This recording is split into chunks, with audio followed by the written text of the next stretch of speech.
বলছি যে আমি একটু কার্য স্কুলের এখানে আছি, একটু বিপদে পড়েছি, তুই একটু আয় না। ইউনিভার্সিটিতে পরিচয়, সেখান থেকে বন্ধুত্ব তন্ময়ের সাথে। আরও অনেকের সাথে বন্ধুত্ব হলেও পড়াশোনা শেষ করে যে যার জগতে ব্যস্ত থাকায় সেইভাবে আর যোগাযোগ রাখা হয় না। তবে তন্ময়ের সাথে বন্ধুত্ব যোগাযোগ রয়েই গেছে। ঘুরতে যাওয়া, খাওয়া দাওয়া, নানান কিছুতে আমরা একসঙ্গে থাকি, আমি, পিঙ্কি আর তন্ময়। সেদিন তন্ময়ের জন্মদিনে আমি আর পিঙ্কি প্ল্যান করি ওকে সারপ্রাইজ দেব। সকাল থেকে উইশ করিনি, যাতে ও ভাবে আমরা ভুলেই গেছি ওর জন্মদিন। তারপর বিকেলে কেক নিয়ে হাজির।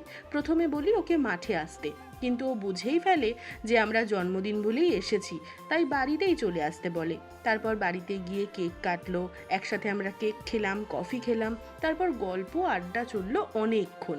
এরপর বাড়ি যাওয়ার পালা। এখানে হয়তো আড়ম্বর নেই, কিন্তু রয়েছে আন্তরিকতা। এমনই থাক আমাদের বন্ধুত্ব। Happy birthday.